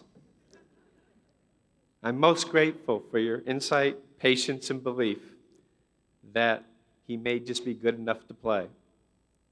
Your vision and motivation, as well as your commitment to stressing the importance of academics, allowed me the opportunity to play at the college level. Secondly, a very, very special thanks to my college coach, John Wooden. To many, he is indeed a legend. To me, he is very real. At UCLA, playing under his coaching and leadership is where I really learned what the game was all about, where I began to gain knowledge that would take the game for me to new and higher levels. Coach Wooden was to be here this evening. However, due to health reasons, the doctors would not let him make the trip. Coach, you're missed. Everybody here wishes you well, and I look forward to seeing you soon. How fortunate for me that Coach Wooden saw something in a somewhat confident, yet very small, 5'8", 120-pound high school junior, and took a gamble. At UCLA, I was to learn about playing without the ball. I remember questioning Coach, what does playing without the ball mean? I think I do better with them in my hands. Little did I know that at the time it was probably the most important aspect of the game that allowed me to continue my dream. I was also to learn more about fundamentals, the importance of quickness, and to understand that size didn't matter.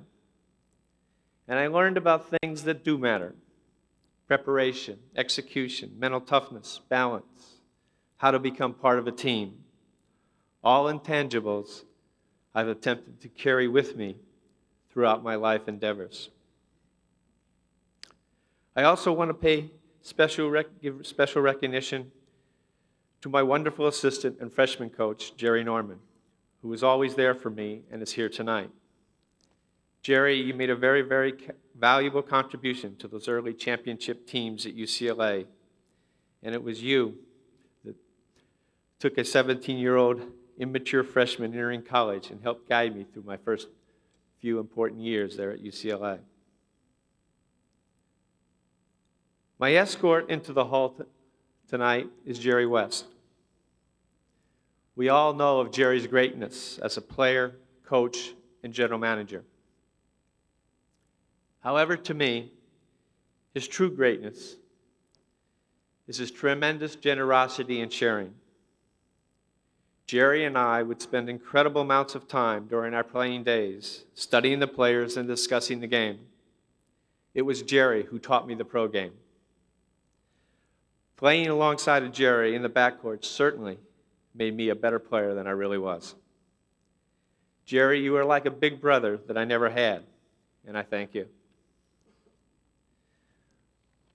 I want to give special thanks to Jerry Colangelo, the president and owner of the Suns, who provided me an opportunity to grow as a player and help me mature as a pro during my playing days in Phoenix.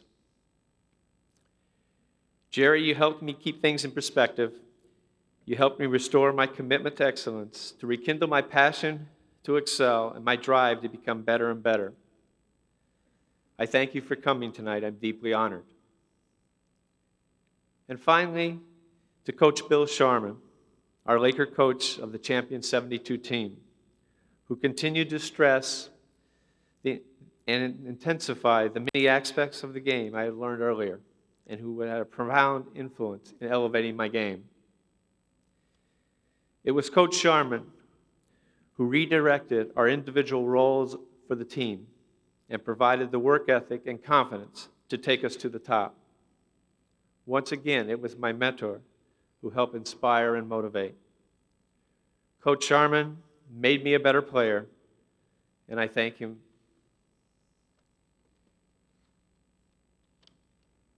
Indeed, I stand here tonight, a product of the education and teachings of great basketball minds who have passed to me their knowledge, their wisdom, and their dedication to the game. Their legacy provided me an opportunity and inspiration. It is only through their help that I was able to accomplish whatever achievements and honors bestowed upon me. I also stand here as a product of my dream, a dream which became a reality. Thank you.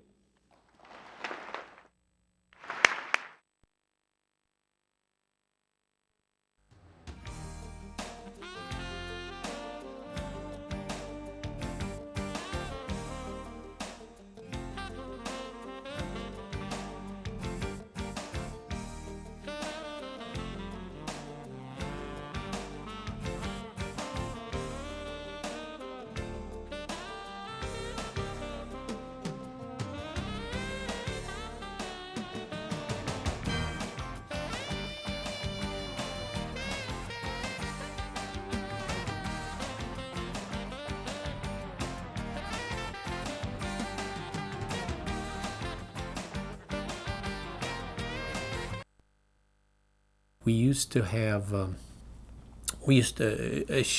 have roommates on the road. When Wilt came, he says, I don't have a roommate on the road. I have my own room.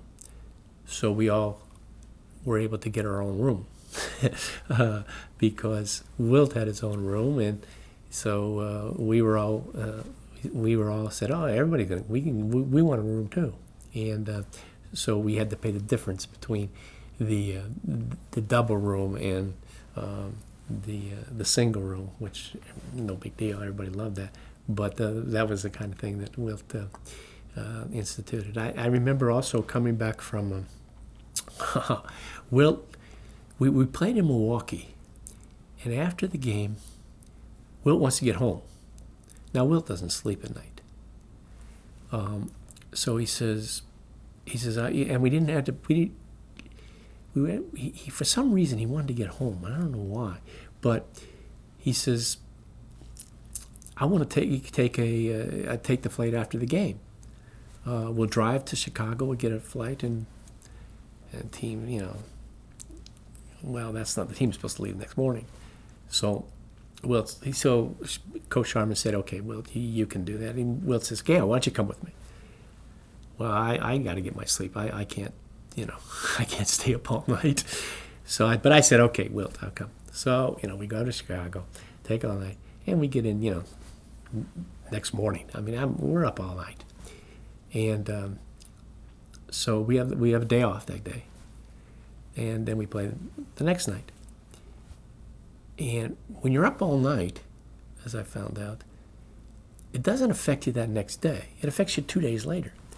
So the next day, that 2 days we play again, I'm awful and I'm tired, and I said to myself, that's it, Wilt, I'm never flying after the game again. I'm flying the next morning, and that's when it's sort of interesting because nowadays they have their own private. The teams have their own private plane, and they all fly afterwards, and they get in at 3, 4, 5 in the morning. I'd be interested. That would have been tough for me, but Wilt, he loved that. He liked to.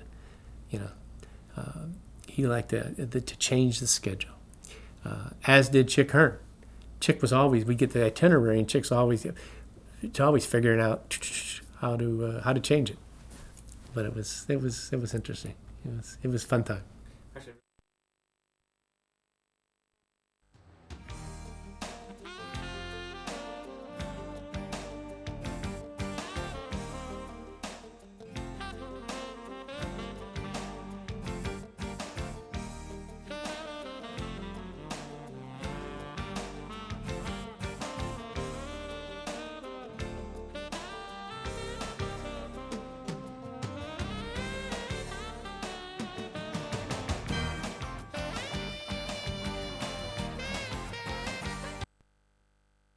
We didn't even have radio coverage the first year that we got here. We would come back from the East Coast, and they put us in these sound trucks as we got off the plane, right? And these sound trucks would go up and down the avenues in the various neighborhoods, and we'd have cards. We're sitting inside the sound trucks, and we would read them. Hello, I'm Tommy Hawkins of the Los Angeles Lakers, just back from a 2-week trip to the East Coast. First up here in Los Angeles, the New York Knicks at the beautiful Los Angeles Memorial Sports Arena. Please come out and see us play. And we go up. Can you believe that? Up and down the streets, reading these cards, begging people to come and see us play. When the Lakers came to town, the finest ladies were there for the games in their finest attire. The gentlemen were out, the school teachers, the box boys, everybody loved the Lakers. We felt it, we sensed it, we had pride in that. I said to Jerry once one night, we're waiting to run out on the floor. And I says, I feel like a damn gladiator. He says, you are. We are. And this is our arena. And the people have paid to come to see us do our thing. And do you know the amount of transference that goes on between the people who sit in the stands and watch us? That they can become us by sitting in the stands and just forget all of their troubles and everything else that's going on. We're gladiators. That was our attitude.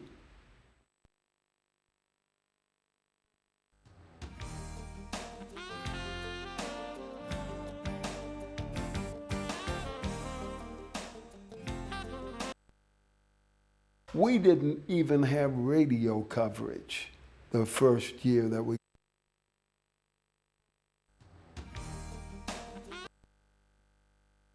I don't think it did a lot for their legacy.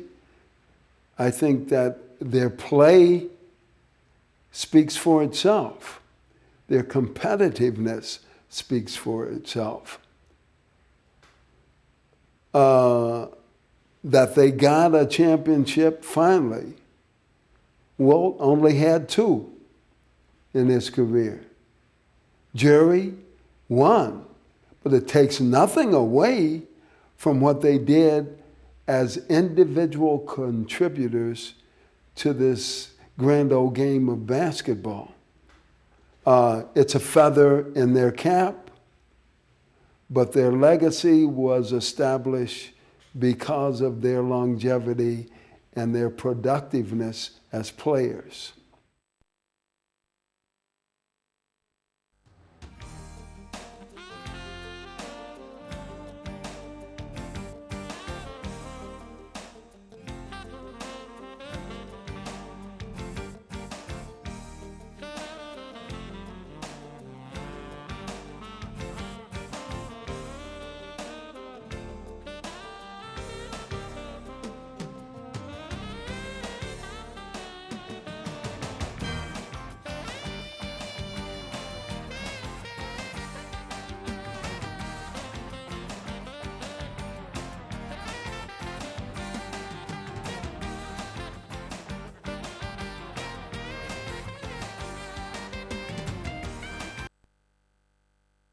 Well,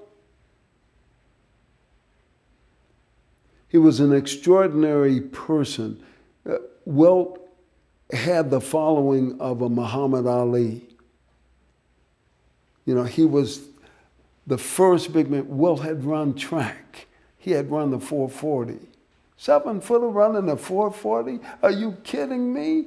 That can't happen. Wilt had dexterity and movement. Wilt had a fall-away jump shot. He wasn't a fee-fi-fo-fum type of big man that the NBA had been used to. Now here he comes, magnificent specimen.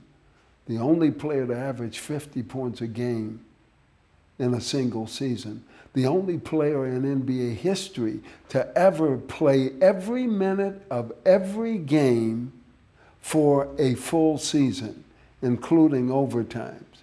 I mean, well, he came to us, and we were together. We were this unit, the Lakers, lockstep. You know, here we go.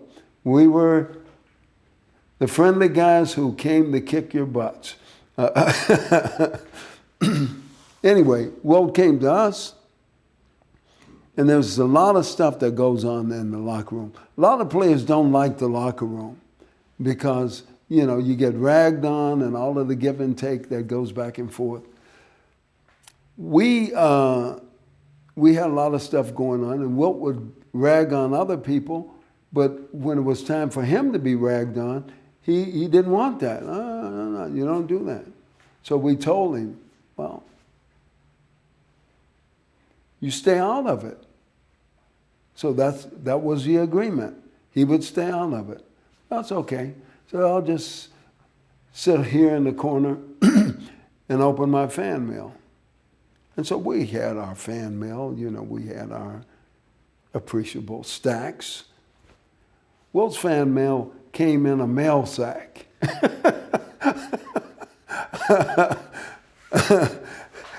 They'd pour it on the floor, and he'd sit there,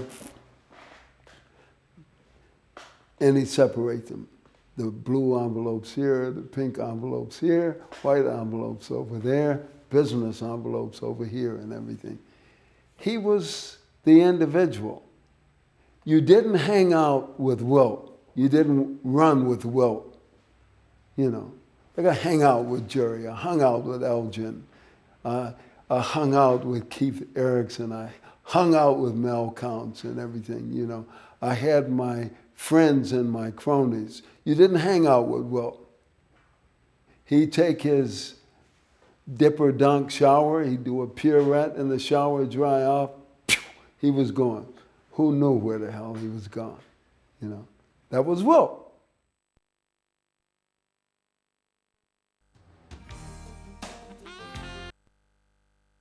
I remember when I went to the Lakers in 1970, I'd just gotten cut by the Trailblazers.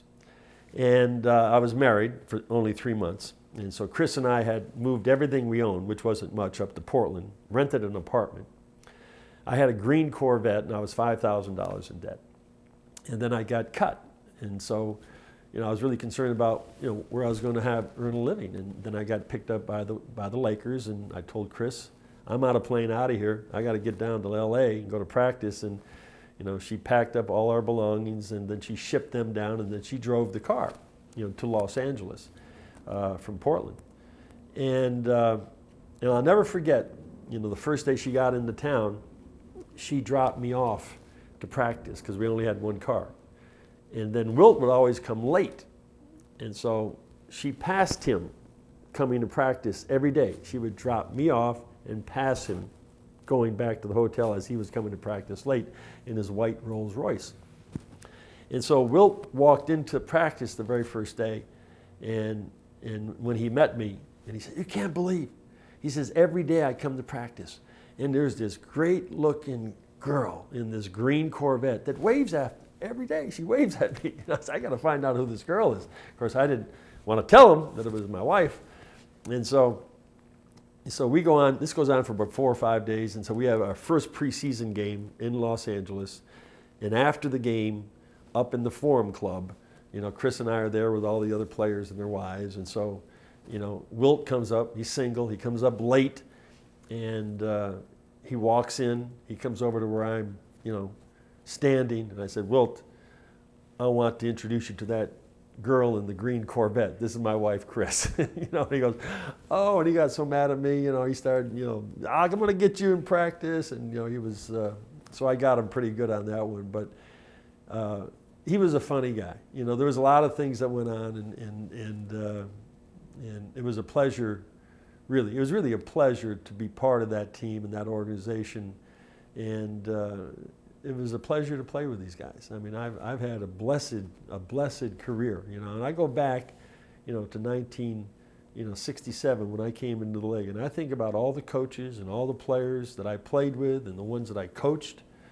I don't think there's anybody that had the kind of run that I had of playing with that kind of talent and coaching that kind of talent. And in 3 pretty good towns, LA, New York, and Miami. So I don't have anything that I should ever feel or regret that happened to me in my career. And so, but 1971-72 was an absolute breakthrough year for me, because it also, you know, like with everybody else, you know, I was hungry, you know, for a championship. We had lost the NCAA championship to Texas Western in 1966, and it was a nightmare for me to remember that, but, you know, the first time that I was part of a championship team in the NBA, you know, it was just an incredible experience.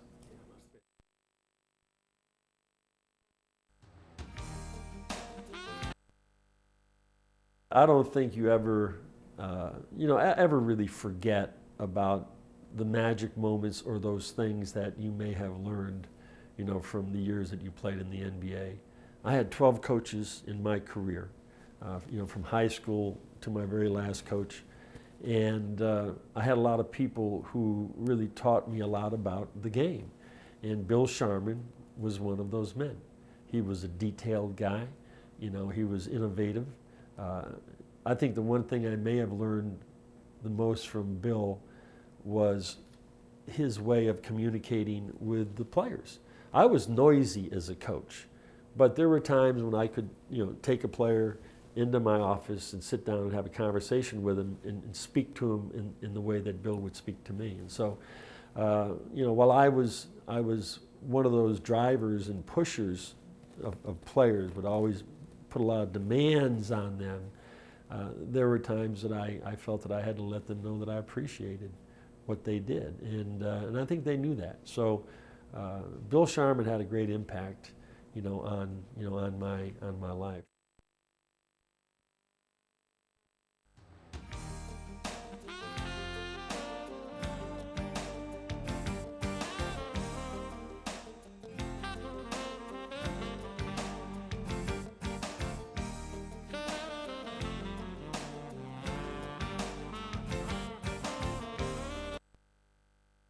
Back then, we didn't have equipment managers. You know, back then there was, you know, one head coach, one assistant coach, and there was one trainer. You know, we didn't have equipment guys traveling on the road.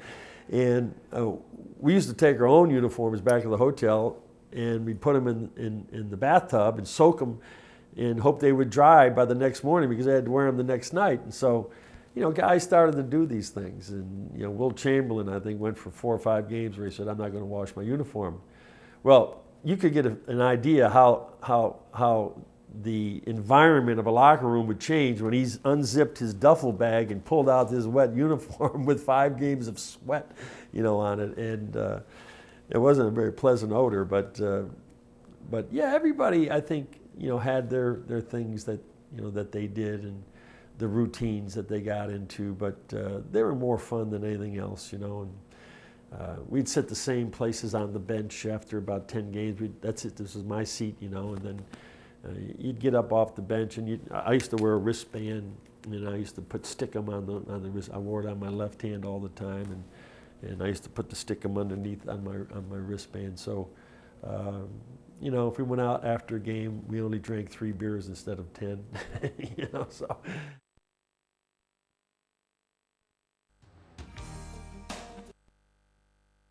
The other person, you know, that I learned so much from was Jerry West. He and I became very, very good friends the 5 years that I was in Los Angeles. And to be around that kind of player and that kind of competitor, knowing how desperately, you know, he really wanted to win and how disappointed he would get, you know, when he didn't win. It was really all or nothing with him. And I really admired, you know, the way that he went about, you know, his life and his career. And he's always been very hard on himself. And, you know, some of the things I used to say, you know, you got to relax and, you know, you got to take this in stride. And, you know, I mean, the greatest player, probably one of the greatest players, you know, that ever played in this game, and you've got your championship, and, you know, feel good about what you've done. But he taught me a lot about how to really deal with disappointment. And that in this game, you know, losing is just as much a part of it as winning is, and it's how you deal with the losing as well as dealing, you know, with the successes. As a matter of fact, you might lose more than you're going to win, so get used to it. But Jerry will always have an incredible, you know, place in my heart, because it's not a coincidence, you know, that you meet people along the way. And when I met him in 1970 and became his teammate, he was one who encouraged them to bring me back into the organization, you know, as a broadcaster. And, you know, he was the person that also encouraged me to go down on the bench as an assistant coach, you know, the first time. And he's the one that pushed me through the head coaching door, you know, when I became a head coach in 1982. And so, you know, when I think back at it, if there was one man that really changed my life, it was Jerry West. I always remember Jerry, though. Jerry was the one that carried it. He carried the pressure of losing all those championships in the 60s, and I could sense that he was carrying this burden more than anybody else, knowing that this may be the last chance he would ever have to win a title. He was, I think, 31 or 32 years old, and so he was very serious that whole year about what was going on.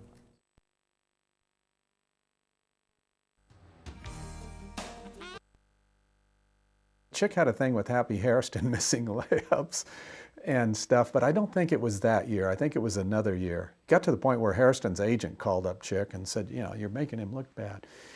Chick did a thing. He goes, Hairston has now gone 26 minutes and 35 seconds without scoring a field goal.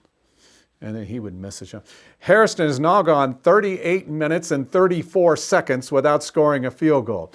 Well, I think Sharman had told him that he wasn't getting much production from Happy Hairston, and it bothered him. So he like fueled the fire with Chick.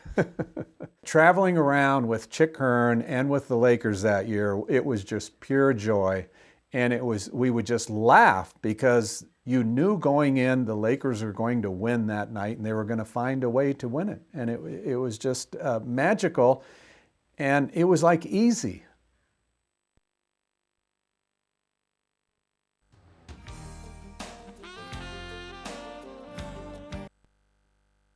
John Wooden coached against Bill Sharman when Bill was at USC. And Coach Wooden used to rave about Bill Sharman. And then when Bill Sharman joined the Celtics, and such an all-around athlete, such a representative of the greatness of the state of California, from Porterville, California, such a remarkably well-rounded athlete, spirit, and soul, focused on education, focused on athleticism, focused on the opportunity to use sport to make a better life for himself and for others around him, to go on to become one of the 50 greatest players ever. And when you talk to Bill Russell, my favorite player ever, on and off the court, Bill Russell, the way he talks in reverent awe of Bill Sharman, Bill Russell always tells us that of all the guys he ever played with, there was no one ever tougher, there was no one ever better, and there was no one who he would rather be a teammate of than Bill Sharman.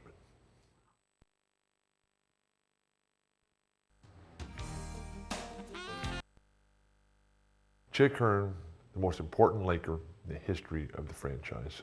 The guy who taught us how to think about basketball, how to play basketball, how to love basketball, but really, he was like John Wooden.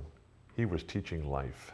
Then you had John Wooden over at UCLA with the fast break, the pressure defense, the relentless offensive attack, the commitment to the team game, the flawless execution of the fundamentals, and physical fitness. And you had Elgin and Jerry. And it was just incredible. It was so exciting all the time. And it was a vibrant, dynamic, intriguing world for all of us. Because it was a world that was driven by curiosity, by exploration, and by experimentation. And because of the people involved, you had a real world of generosity, of selflessness, of sharing, of helping. It was a real uplifting team spirit that made people, made individuals better than we could ever get to on our own.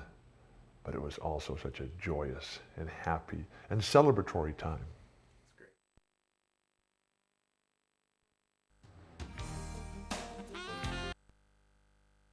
Jerry was quiet. He wanted to be a basketball player, and what a player he was.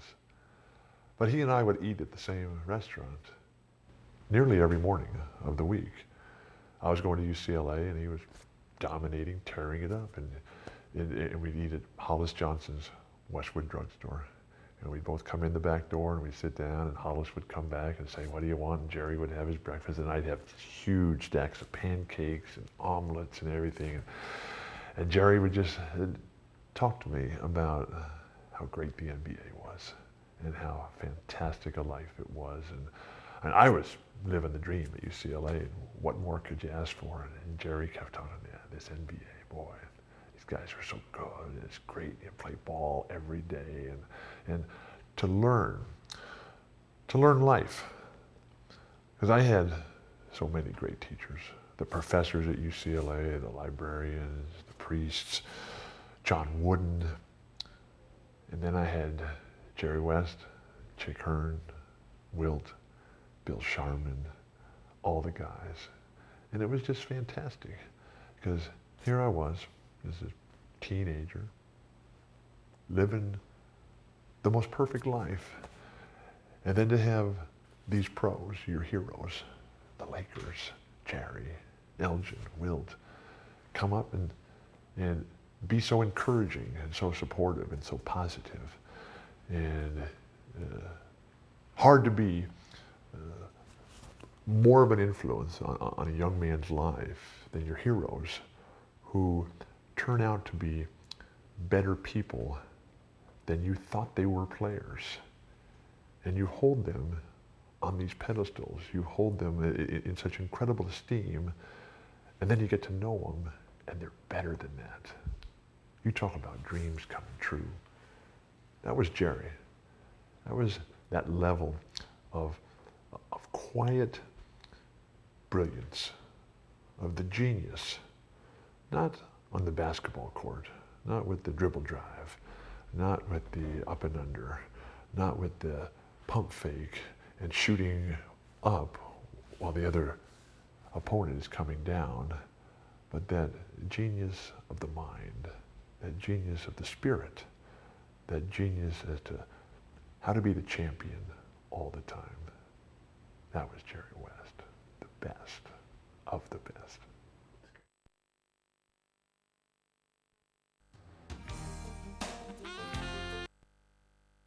So we're sitting up close at the Forum one night, and Wilt is dominating, never even crossing half court, only playing defense, just blocking every shot, starting the fast break. And we're watching this game just going up and down, and Gale and McMillan and Jerry and Happy, they're all finishing, and Riley and Flynn Robinson and Jim Clemens and Keith Erickson, they're coming off the bench, and it's just a magical night, and everybody's cheering and jumping up and down and yelling, and Wilt is everywhere. And Sidney Wicks, playing for the Portland Trail Blazers in his early days in the NBA. After starting for UCLA, Sidney gets the ball in the corner along the baseline, and he's wide open, and he drives that basket, and he goes up to throw one down with the most unbelievable slam dunk. And Wilt, way up at the top of the key, Wilt takes one big step, reaches out, put his hand over the top of the basket, and as Sidney comes in to throw it down, Wilt just waits for it and just takes it right out of Sidney's hand, yanks it. Sidney goes falling to the ground. Wilt never touched him.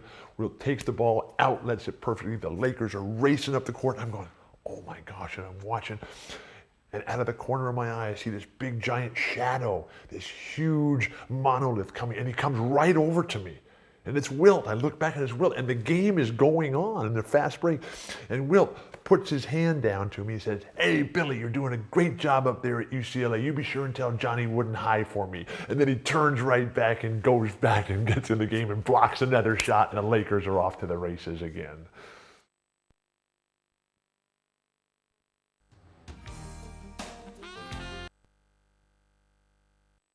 Jerry is the proud father of these three boys, David and Michael and Mark. NBA players like Jerry have very little time to spend with their families during the season, and when they have a chance for moments like this, they take good advantage of it.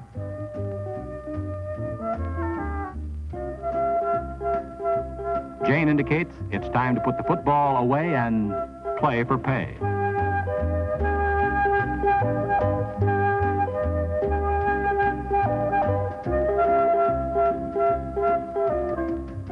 So, dressed in civvies and ready to go, Jerry West leaves alone, accompanied only by his thoughts. West, like most great players, uses time like this to think about the game coming up, think about his opponent, think about other aspects of the contest, which will get him mentally as well as physically prepared. The fabulous Forum. Jerry enters the Laker dressing room. He enters what the players call the finest in the NBA. And NBA stars like West receive hundreds and hundreds of letters from fans every week, and oftentimes they'll relieve some of the pregame tension by reading their mail before getting into their uniform. But it's getting near game time. The crowd is starting to arrive, and Jerry West will start thinking about getting into his Laker uniform, changing from the civvies to the Forum blue and gold of the Lakers.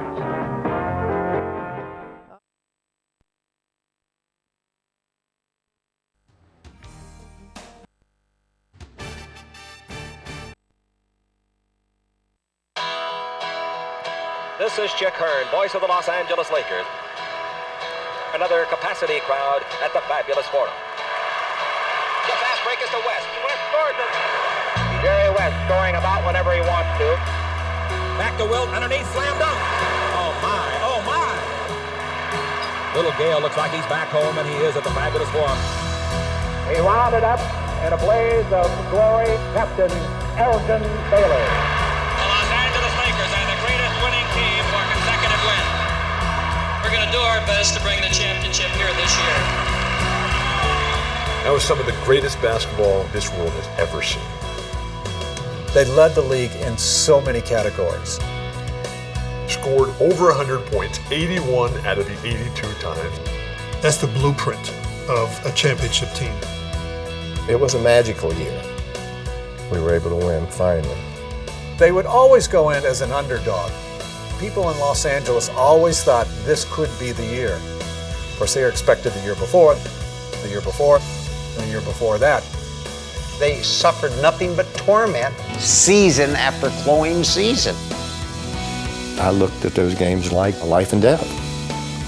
For Jerry, for Wilt, for Stumpy, they all sacrificed.